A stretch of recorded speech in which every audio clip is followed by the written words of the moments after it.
Commander Daeho of the Galactic Coalition stood on the bridge of his research vessel, the Starseeker. His four-fingered hand tapped against the smooth panel as he studied the blue-green planet on the main screen. Earth, as the locals called it, looked peaceful from orbit. "Analysis complete, sir," reported Science Officer G1. She brushed her silver-tinted hair back from her forehead ridge. "The dominant species calls themselves humans. They appear physically inferior to most Coalition standards." Daeho nodded. The Coalition had encountered many such species in their exploration. "Show me the data." G1 transferred the information to the main display. Charts and diagrams appeared showing human physical capabilities compared to other known sentient species. "Note their muscle density," G1 pointed. "Approximately 40% lower than Krell standard. Their skeletal structure is fragile, with minimal, natural armor. Their sensory range is quite limited. They can only see a narrow band of the light spectrum." "Lifespans?" asked Daeho. "Average of 80 planetary cycles," G1 replied. "Some reach 100, but that's exceptional." Daeho walked closer to the screen. "So brief," he murmured. His own people typically lived for 300 cycles. And yet they've built cities, technologies. "Yes, sir. Their technological advancement is surprising given their limitations. They've recently achieved primitive space travel, though they haven't ventured beyond their own moon." The bridge, door slid open, and Medical Officer Ki-Hyun entered. "Sir, I've reviewed the biological data. These humans are quite fragile. Their skin tears easily. Their bones break under moderate pressure. They require constant intake of water and can survive only minutes without air." "Another protected species case," Daeho sighed. The Coalition had specific protocols for dealing with physically disadvantaged species. They would offer protection, guidance, and limited technology sharing, but never full membership. "Prepare a first contact team," he ordered. "Standard protective measures. We don't want to accidentally harm them during initial meetings." "There's something else, Commander," G1 said, looking troubled. "Their advancement rate. They've progressed from basic tools to spaceflight in less than 10,000 years. Daeho raised an eyebrow ridge. "That's unusual." "More than unusual, sir. It's unprecedented for a species with their physical limitations." "Perhaps they compensate." "With intelligence," suggested Ki-Hyun. Ji-won shook her head. "Their brain structure is complex but not remarkably different from other sentient species. There's something we're missing." Daeho considered this information. Protocol dictated they should classify humans as a protected species, but Ji-won's concerns gave him pause. "Mark them for potential protected status, but let's gather more data before making the final decision." "Yes, sir," Ji-won replied. The next day, the contact team assembled in the shuttle bay. 6 Coalition members, each from a different species, dressed in specialized environmental suits. "Remember," Daeho instructed them, "these humans are physically delicate. Move slowly, speak softly, avoid sudden movements that might frighten them." Ambassador Taemin nodded. "We understand, Commander. We'll represent the Coalition with appropriate compassion for their condition." As the team boarded the shuttle, Ji-won approached Daeho privately. "Sir, I've been analyzing their atmosphere. There's something strange about—" "You can report after contact is established," Daeho interrupted. "The diplomatic window is optimal now." The shuttle departed, descending through Earth's atmosphere toward the designated meeting point. On the Oman, ground human representatives waited nervously, having received the Coalition's transmission announcing their arrival. The shuttle landed softly on an open field. Local security forces formed a perimeter, keeping curious onlookers back. Ambassador Taemin was first to exit. His environmental suit hissed as it adjusted to Earth's atmosphere. He moved carefully, remembering the briefing about human fragility. Human representative stepped forward, a woman in formal clothes. "Welcome to Earth," she said. "I am General Hana, representing the United Earth Council." Taemin bowed slightly. "I am Ambassador Taemin of the Galactic Coalition. We come in peace and friendship." The other Coalition members emerged from the shuttle, each moving with exaggerated care as if afraid they might accidentally crush these fragile creatures. General Hana noticed their cautious movements. Is something wrong with your team, Ambassador? Not at all, Taman replied gently. We are simply taking care not to alarm or harm you with our presence. Hana's eyes narrowed slightly. I assure you, we are not easily alarmed or harmed. As the formal greetings continued, Junior Scientist Minho at the back of the coalition team frowned at his handheld scanner. The atmospheric readings were unusual. Oxygen levels far higher than most habitable planets. He would need to report this to Jiwan when they returned. Little did the coalition team know that their first impressions of human weakness would soon be dramatically challenged by what they would discover about Earth itself. 3 days after the first landing, the coalition delegation sat across from Earth's representatives in a large conference room at the United Nations headquarters. The tall windows showed the New York skyline, a dense cluster of buildings that impressed even the space-traveling visitors. Ambassador Taman spoke with careful patience. The Galactic Coalition includes over 200 species from across our shared galaxy. We exist to promote peace, share knowledge, and protect developing civilizations. General Hana leaned forward. And how exactly do you classify Earth? As developing? Taman exchanged glances with Dr. Sora, the coalition's chief scientist. We have certain categories. Based on our initial assessments, humans would likely qualify for protected species status. Protected? Hana repeated, her voice cool. From what? From more aggressive species, Taman explained gently. From exploitation, from technological advances that might be harmful before you're ready, the Earth delegates muttered among themselves. One diplomat, a tall man named Director Kim, spoke up. So you believe we need protection because we're weak? Doctor, Sora stepped forward. Perhaps a demonstration would help explain. He gestured to a table of objects. May I? With permission granted, Dr. Sora picked up a metal bar. This is standard coalition metal, similar to your steel, but much denser. He handed it to Director Kim, who struggled slightly with its weight. Doctor. Sora then took it back and effortlessly bent it into a curve. Most coalition species have evolved greater strength than humans. It's simply a biological fact, not a judgment. The Earth representatives looked uncomfortable. General Hana's eyes narrowed. There are other factors as well, Dr. Sora continued. Your sensory limitations, your short lifespans, your fragile immune systems. The coalition has protocols for integrating species with such challenges. I see, said General Hana, her voice carefully neutral. And what would protected status mean for Earth? Ambassador Taman smiled warmly. You would receive defensive technology to prevent invasion, medical advances to extend your lifespans, training from coalition mentors. In return, we ask only for certain raw materials and permission to establish research stations. To study us, you mean? General Hana said. To learn from each other, Taman corrected. Though yes, we find your species fascinating despite its limitations. Meanwhile, in a smaller room down the hall, junior atmospheric scientist Minho worked quietly with his instruments. The coalition had established several testing stations around Earth to collect environmental data. Minho's job was to analyze the planet's atmosphere. This can't be right, he muttered, checking his readings again. The oxygen levels seemed impossibly high.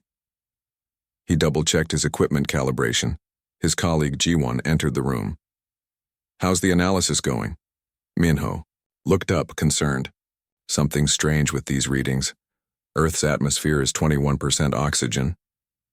That can't be, Jiwon said, looking over his shoulder. That would be toxic to most coalition species. Yet humans breathe it constantly, Minho said. And look at these gravity readings. Earth's gravity is 1.3 times the coalition average. The radiation from their sun, the atmospheric pressure, the temperature extremes. Jiwon's eyes widened as she reviewed the data. These conditions would kill most coalition species within days. But humans evolved here, Minho said quietly. They didn't just survive these conditions, they thrived in them. Back in the main conference room, the diplomatic talks continued.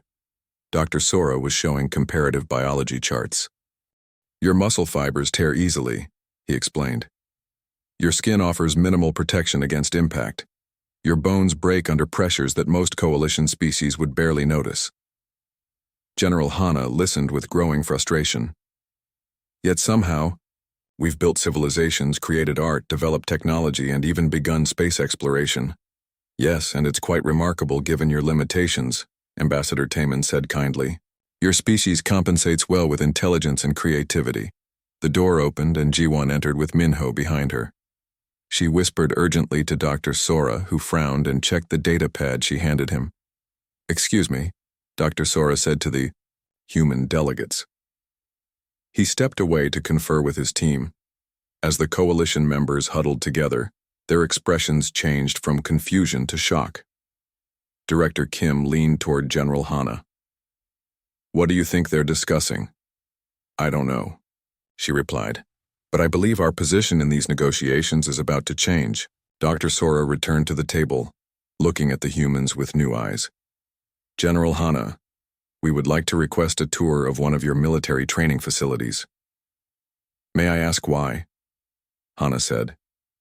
We believe, Dr. Sora said carefully, that we may have misunderstood some important facts about your species and your planet. General Hana smiled for the first time since the meetings began. I would be delighted to show you what humans can do. The military training facility outside Seoul sprawled across several acres of rugged terrain. General Hana led the coalition, visitors through the main entrance where soldiers performed drills under the hot summer sun. Dr. Sora checked the readings on his handheld device again and shook his head in disbelief. Oxygen levels remain at 21%, temperature at 33 degrees Celsius. Gravity at 9.8 meters per second squared. He turned to Ambassador Taman. These humans are training in conditions that would kill most coalition species within hours. Taman watched the soldiers running with heavy packs. They seem to be struggling. Look at the sweat, the heavy breathing. Yes, Minho said, but they're not dying. They're not even in medical distress. This is just exercise for them. General Hana approached, offering bottles of water to the visitors. Is everything all right? You look concerned. Dr. Sora accepted the water with a trembling hand. General, may I ask what the oxygen content is in this bottle? It's just normal water, she replied, confused. 2 hydrogen, 1 oxygen. And you drink this regularly? Dr. Sora asked. Several liters daily, she confirmed. Is there a problem? Ambassador Taman stepped forward. General Hana, we need to be direct with you. We've made a significant error in our assessment of your species. Inside a conference room at the training facility, the coalition team spread their findings on a table. Dr. Sora pointed to various charts and readings. Earth is what we would classify as a death world, he explained. The oxygen levels in your atmosphere would be toxic to most coalition species. Your gravity would crush many of our bodies. The radiation from your sun would cause severe damage to our cells. General Hana frowned. But these conditions are normal for us. Exactly, Minho said excitedly. That's what we failed to understand. When we observed your physical capabilities, we compared them to other species in their native environments. We didn't account for the fact that you evolved in these extreme conditions. What Minho means, Jiwon explained, is that what we perceived as weakness is actually remarkable adaptation. Your bodies aren't fragile. They're incredibly resilient to survive in an environment that would kill most sentient species.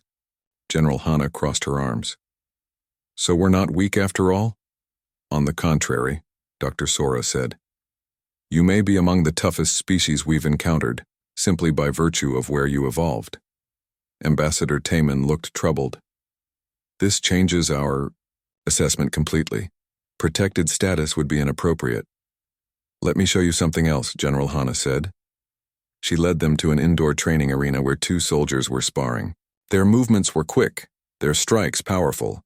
These are average soldiers, she explained, not exceptional by our standards. Dr. Sora studied them with new understanding. Their muscle density may be lower than some coalition species, but they develop those muscles in 1.3 times the standard gravitational force. In a lower gravity environment, they would be significantly stronger, Minho finished. And faster, added Jiwan. Ambassador Taemin's expression grew serious. We need to reconsider everything. Later that evening, the coalition team gathered in their temporary quarters to discuss their findings. The implications are enormous, Dr. Sora said, pacing the room. Humans evolved on a world that would be lethal to most spacefaring species. Their normal is our extreme. Their technology makes more sense now, Jiwan added. They had to develop materials that could withstand their harsh environment. Their metals are denser, their plastics more durable. Minho was examining more data on his tablet. Look at their history. They survived ice ages, meteor impacts, massive volcanic eruptions. Their bodies can handle temperature ranges that would kill many coalition species. Ambassador Taemin sat quietly, contemplating these revelations. We came here thinking we would be protectors, he finally said. We were wrong. What do we tell the council? Asked Dr. Sora. The truth, Taemin replied, that we discovered a species that evolved in conditions we can barely survive. That what appeared to be weakness was strength we didn't recognize. That humans don't need our protection. They need our respect. And what about our negotiations? With Earth? Jiwan asked. Taemin stood and looked out the window at the city lights of Seoul. We start over. As equals, not as protectors, and perhaps... He paused. We should be careful not to underestimate them again. Outside their quarters, General Hana walked away silently. She had heard enough of their conversation through the air vent. A small smile formed on her lips as she took out her phone to call Director Kim. You were right, she said when he answered. They've figured it out. Prepare for the next phase of negotiations. She paused, looking up at the stars. I think humanity's position in the galaxy just changed. The morning sun cast long shadows across the military training grounds as General Hana welcomed the coalition delegation. Today would be different from their previous meetings. Today was about proof. We've prepared a series of demonstrations, General Hana explained, guiding them toward a large open field. After our discussions yesterday, we thought you might want to see humans in action, and perhaps even try some activities yourselves. Ambassador Taemin nodded, looking both curious and nervous. Dr. Sora clutched his atmospheric monitoring device, while Minho and Jiwan followed closely behind. First, basic physical capabilities, General Hana said. A group of soldiers stood at attention nearby. At her signal, they began a series of exercises, running, jumping, lifting weights, and climbing ropes. Nothing extraordinary by human standards, but the coalition visitors watched with new understanding. They're performing these feats in Earth's gravity and atmosphere, Minho whispered to Jiwan. Can you imagine what they could do in our standard environments? Security Chief Junho, who had joined the coalition team that morning, stepped forward. This is impressive, but not beyond the capabilities of many coalition species. General Hana smiled. Would you like to try, Chief Junho? Junho straightened his uniform. I would be honored. Dr. Sora looked concerned. Chief, the atmosphere... I've adjusted my breathing apparatus, Junho interrupted. I'll be fine. The training course was simple. Run 400 meters, climb a 5-meter, rope, cross a set of monkey bars, and finish with 20 push-ups. The human soldier demonstrated, completing it in under 3 minutes. Junho stepped up to the starting line, his tall frame confident. At General Hana's signal, he began to run. By the 200-meter mark, his pace had slowed considerably. Earth's gravity pulled at his limbs, making each step a struggle. His breathing apparatus hissed loudly as it tried to filter the oxygen-rich air. He reached the rope and began to climb, his muscles straining against the increased gravitational force. Halfway up, his arms began to shake. At 3/4, he stopped, hanging onto the rope, unable to continue. Chief Junho, Dr. Sora called. Out, you should come down. No, Junho gasped. I can finish. He forced himself up the final meters, then dropped to the ground, landing heavily. The monkey bars loomed ahead. He reached for the first bar, swung forward, and grabbed the second. His grip failed on the third, and he fell to the ground. "General," Hana hurried to help him up. "That's enough, I think." Junho's face showed a mixture of exhaustion and shock. "How do you function in these conditions?" "This is normal for us," General Hana said simply. "This is where we evolved." Dr. Sora approached with a scanner. "Your muscle tissue is showing signs of strain. The oxygen levels in your blood are concerning. And this is just a basic training course," General Hana added. "Nothing special." Ambassador Taman looked thoughtful. "General, what would happen if humans trained in environments more like ours? Lower gravity, different atmospheric composition?" "Let me show you," she replied. They moved to another area where a special chamber had been prepared. Inside, a soldier named Corporal Dongyun waited. "This chamber simulates lunar gravity, about 1/6 of Earth's," explained General Hana. "We use it for space training." At her signal, Corporal Dongyun began to move. His jumps sent him nearly to the ceiling. He could lift weights that would be impossible under normal conditions. His speed was almost too fast to follow. "This is with just a reduction in gravity," General Hana said. "Imagine what we could do in environments optimized for our biology." The coalition team watched in stunned silence. "We've been looking at this. All wrong," G1 said quietly. "We thought humans were weak because their bodies seemed less durable than ours. But they're strong because they developed in conditions that would kill most of us." Ambassador Taman turned to General Hana. "What else can you show us?" The next demonstration took place at a firing range. Soldiers showed off their marksmanship with various weapons. "Again, nothing special by our standards," General Hana said. "But consider this.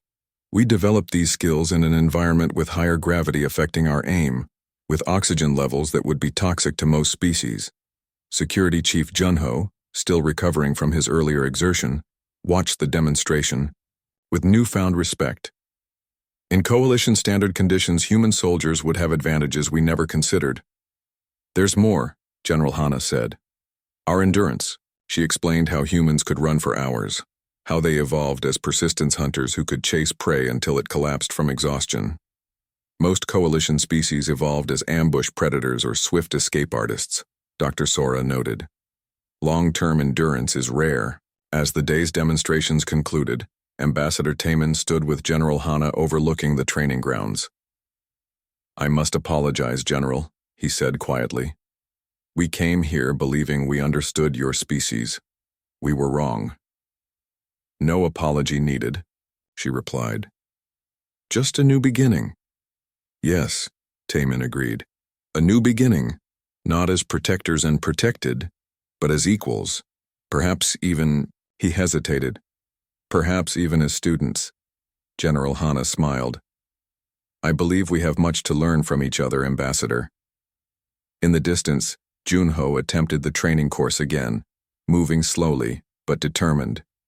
A human soldier jogged beside him, offering encouragement. "Yes," Taman said, watching them. "I believe we do." The grand chamber of the Galactic Coalition Council hummed with excited conversation.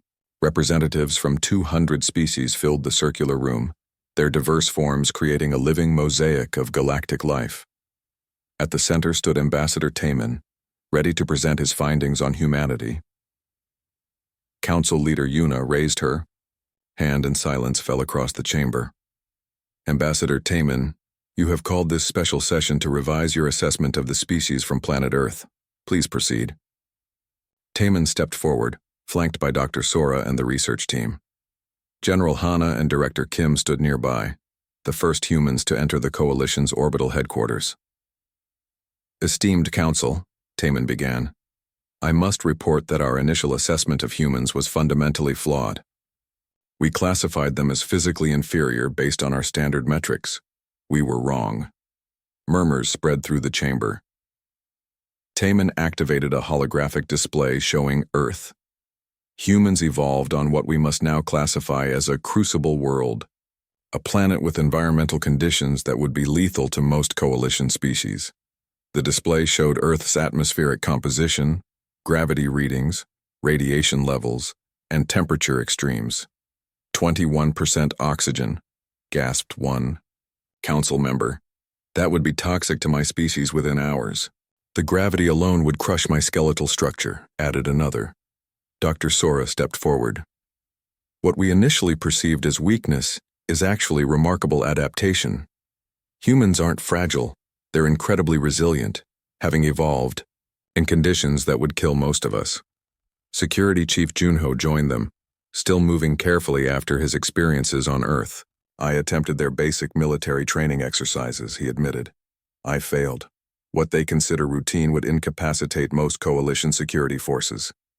The council members exchanged concerned glances. Council leader Yuna leaned forward. Are you suggesting humans pose a threat to the coalition? General Hana stepped forward. May I speak? When granted permission, she addressed the council directly. We come seeking friendship, not conflict. Earth has fought enough wars among ourselves to know their cost. We don't want more.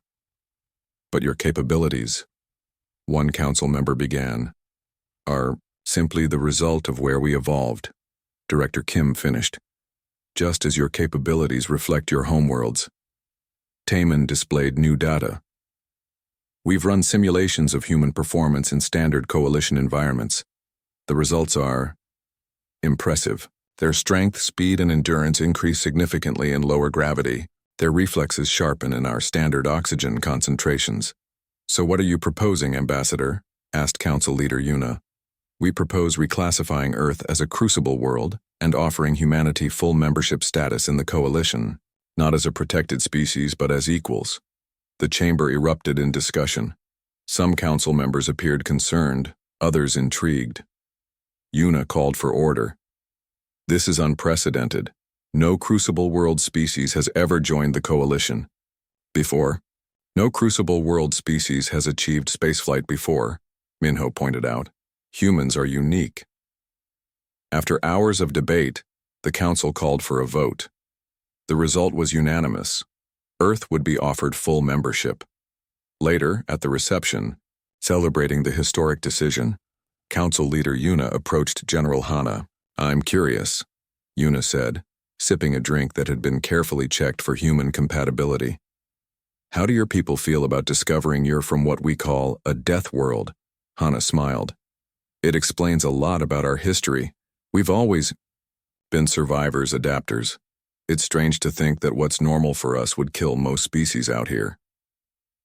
Across the room, Dr. Sora was deep in conversation with Director Kim. We're establishing a research exchange, Sora explained to a passing diplomat. Some coalition scientists want to study Earth's conditions, to develop new materials and technologies that can withstand extreme environments. And some human scientists want to study how different species adapted to their environments. Added Kim. We have much to learn from each other. Minho approached with exciting news. The Military Council has approved a joint training program. Selected coalition forces will train in Earth-like conditions to improve their resilience. And human forces will train for space operations, Junho added, now looking at General Hana with respect rather than condescension. Ambassador Taemin joined them, raising his glass. To new beginnings, he offered, and new perspectives, General, Hana added, touching her glass to his. As the celebration continued, Council Leader Yuna addressed Taemin privately. Do you think the galaxy is ready for humans, Ambassador? Taemin watched as the human delegates mingled with representatives from across the galaxy, already building connections and friendships. I think the question, Council Leader, he replied, thoughtfully, is whether the galaxy was ready for a species that considers survival in toxic conditions to be normal. They don't see themselves as extraordinary. That's what makes them extraordinary. In the observation deck above the reception, Ji-won stood with Minho looking out at the stars. Everything changes now, she said quietly. Minho nodded. The humans have a saying, what doesn't kill you makes you stronger. Their entire planet tried to kill them, and look how strong they became. Below them, General Hana shook hands with yet another coalition representative, her grip firm but careful, her smile genuine. Earth had found its place among the stars. not as a world to be protected, but as a world to be respected.